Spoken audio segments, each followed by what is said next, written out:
Rob G, we got some very depressing numbers from the WNBA. WNBA television ratings down more than 50%. We should probably do a study on that. I'm not sure why that would be. Wait. Since Caitlin Clark's injury. When Uncle KC found out that the WNBA is struggling to maintain their ratings without Caitlin Clark. The WNBA just suffered the nightmare it couldn't afford. Caitlin Clark, the rookie phenom who dragged the league into the spotlight and shattered ratings records, is officially out for the season. And the moment she went down, the magic vanished. Stadiums that were packed to the rafters just weeks ago are now struggling to fill seats. The TV numbers are crashing, sponsors are scrambling, and the buzz that once made this feel like a new era for women's basketball is evaporating overnight. The brutal truth? The WNBA built its entire momentum on one player, and now she's gone.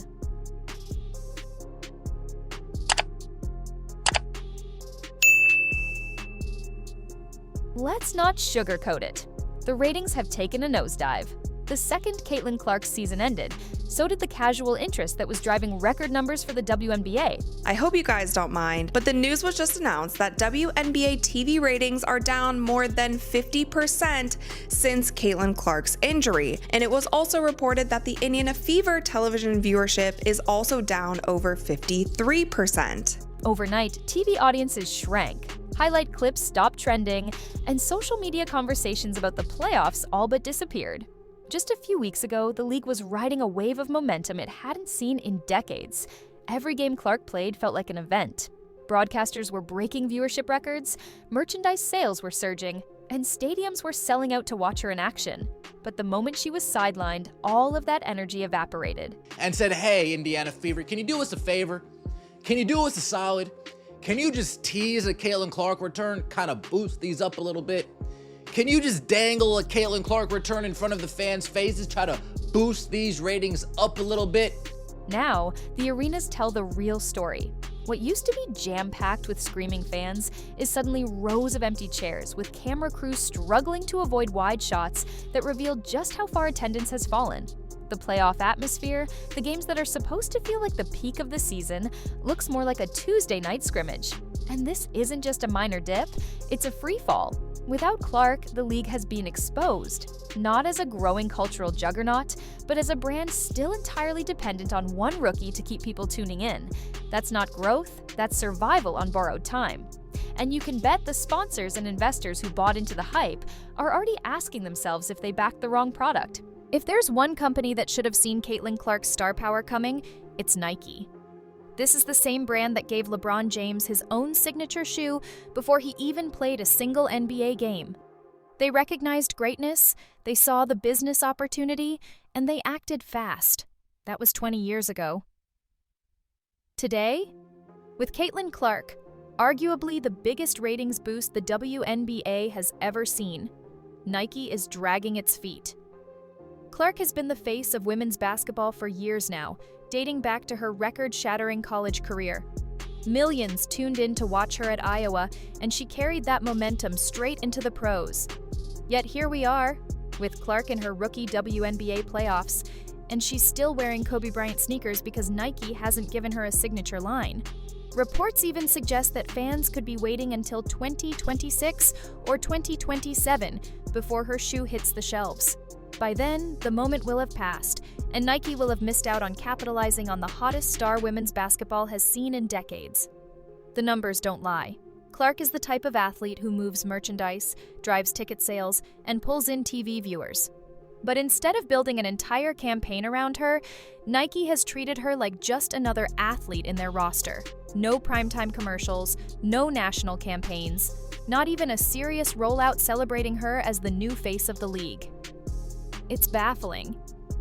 Instead of pushing forward with Clark, Nike seems more concerned with juggling internal politics and keeping their existing endorsements happy. But in doing so, they've fumbled what should have been the marketing chance of a generation. Clark could have been their next LeBron-level icon. Instead, she's being sidelined off the court in the same way the league seems to be sidelining her on it. Sports commentator Jason Whitlock didn't hold back. And honestly, He said what a lot of fans are already thinking. If Caitlin Clark was bringing in record-breaking audiences, why didn't the WNBA or Nike go all in on her? Why wasn't she treated as the league's biggest asset from day one? Whitlock pointed out the obvious. Clark isn't just another rookie, she's the reason people are tuning in at all. Yet instead of pouring resources into making her the face of the WNBA, the league has been lukewarm, hesitant, almost afraid to embrace her spotlight. And Nike? Instead of unleashing a billion-dollar marketing campaign, they've left her hanging. To Whitlock, it's not just incompetence, it's a total mismanagement of the moment. He framed it as a business failure. This isn't about fair play or equal attention, it's about growth. It's about money. It's about keeping fans invested. And ignoring Clark, when she's clearly the only one moving the needle, is like watching your golden goose lay eggs and then refusing to pick them up. Fans echo the same frustration. They see Clark filling stadiums, driving social media trends, and pulling TV ratings into territory the WNBA has never seen. Yet the league itself is acting like she's just one of many. Whitlock calls it what it is. Short-sighted, bad business, and the reason why the WNBA may not be able to sustain the momentum Clark created once she's off the court. This is where the story gets uncomfortable. Critics argue Caitlin Clark isn't being sidelined because of her performance. Her numbers prove she's a superstar. Instead, they believe it's about optics and the narratives the league wants to push. The WNBA has made A'ja Wilson their headline star, putting her front and center while Clark, the clear ratings draw, takes a back seat. The message? It's not your time yet. To many, this looks like the league prioritizing politics over business. The NBA never hesitated to market Jordan or LeBron as the face of the league, because stars sell. The WNBA finally got that kind of star in Clark, but instead of building around her, they've chosen a narrative that doesn't put fans in seats. And now, with empty arenas since her injury, the cost of that decision is obvious. The league's decision to elevate A'ja Wilson over Caitlin Clark is one of the most baffling moves in recent memory. Wilson is a talented player, no doubt, but talent isn't the same as marketability. Clark was the one selling out arenas, trending on social media, and pulling in TV audiences that the WNBA has never seen before. And yet, the league keeps pushing Wilson as the face of women's basketball. Critics call this nothing short of self-sabotage. If you want to grow a league, you build around the star who brings in fans, not the one you wish fans cared more about. This isn't about fairness or balance, it's about business. The NBA didn't tell LeBron to wait his turn. They handed him the keys to the kingdom because they knew he was the ticket to growth. But instead of embracing Clark, the WNBA is acting like she's just another rookie in line. It's a slap in the face to fans who clearly showed where their loyalty lies. And the fallout is undeniable. Once Clark went down with her injury, the buzz died instantly. A'ja Wilson may be front and center in the league's promotions, but the empty seats say everything about who fans really came to see. Here's the part that makes the WNBA's treatment of Clark even more frustrating. She's not just a marketing machine, she's the real deal on the court. In her very first postseason run, Caitlin Clark made history. Despite the Indiana Fever getting swept, Clark posted 25 points, 6 rebounds, and 9 assists in Game 2, making her the first rookie since Magic Johnson in 1980 to record a 25-5-5 playoff performance. That's not just impressive, that's legendary. She bounced back from a rough Game 1 and showed the kind of resilience that defines superstars. When the pressure was highest, she rose to the occasion, keeping the Fever alive with her shooting, her vision, and her leadership. And remember, this was just her rookie year. Clark was already dragging her team back into games against seasoned playoff contenders, nearly pulling off comebacks that had fans on the edge of their seats. The message couldn't be clearer. This isn't hype. This isn't manufactured buzz. Clark has the talent, the poise, and the ability to dominate at the highest level. She proved it in the playoffs, and that's exactly why fans are so frustrated that the league and Nike aren't treating her like the generational star she is. Even with the season ending on a tough note, there's no denying what Caitlin Clark has already done for the Indiana Fever. This was a franchise that had been stuck in the lottery for years, barely registering on the national radar, and suddenly, they're a playoff team with national headlines every week. That transformation didn't happen by accident. It happened because of Clark. Paired with last year's Rookie of the Year, Aaliyah Boston, the Fever now have a 1-2 punch that most teams dream of. Boston controls the paint with size and dominance, while Clark brings the kind of floor vision and offensive firepower that changes entire game plans. Together, they've turned Indiana into must-watch basketball.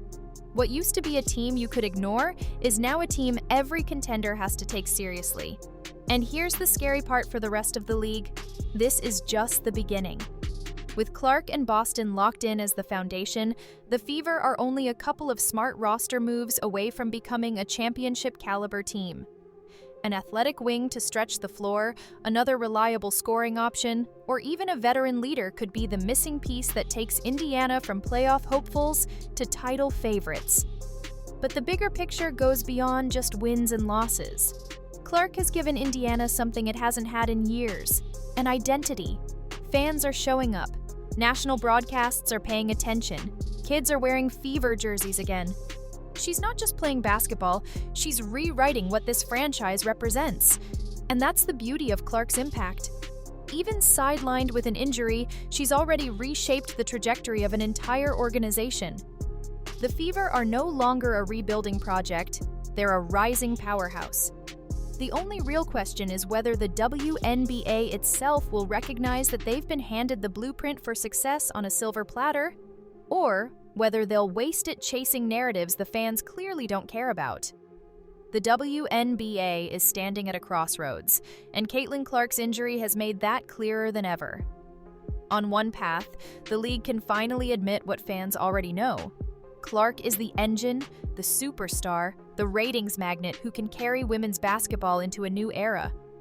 On the other path, they can keep pretending she's just another player, spreading the spotlight evenly and watching as the momentum fades into nothing. Right now, the signs aren't promising. With Clark sidelined, TV ratings have cratered, arenas are half empty, and casual fans have already tuned out. That's not just bad luck. That's a warning. The league's refusal to fully embrace its biggest star has left it vulnerable, and now the cracks are impossible to ignore. But here's the thing.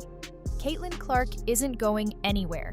She's young, she's resilient, and when she returns healthy, she'll still be the most electrifying player in the game. The Fever are only getting stronger around her, and fans will be back in droves the second she steps onto the court again. The question is whether the WNBA will be ready. Will they finally build around the generational talent who has already proven she can deliver? Or will they keep pushing a narrative that leaves fans disconnected and seats empty? Because make no mistake, the league's future depends on the answer. So now the stage is set. Caitlin Clark is sidelined, the ratings are collapsing, and the WNBA is staring down the biggest identity crisis in its history. For months, the league rode her wave of stardom like a lifeline. But without her, the hype has cracked wide open, exposing just how fragile this so-called growth really was. The empty seats, the tanking numbers, the sponsors suddenly second-guessing their investments, it all points back to one truth. The WNBA built its future on Clark, then failed to protect and promote her as the generational star she is. And now, fans are left wondering if this was ever about basketball, or if it's about narratives the league was desperate to force. But here's what we do know. Caitlin Clark isn't done. Not even close. Her rookie season proved she's not just hype, she's history in the making. When she comes back healthy, the spotlight will follow her, whether the WNBA likes it or not. The only question is, will the league be ready to embrace her fully this time, or will they fumble the biggest chance women's basketball has ever had? What do you think? Is the WNBA sabotaging its own future, or can Clark's return bring the league back from the brink? Let me know in the comments, because this debate is far from over. And if you want every update, every controversy, and every twist in this story, hit that subscribe button, because trust me, what's coming next will change everything.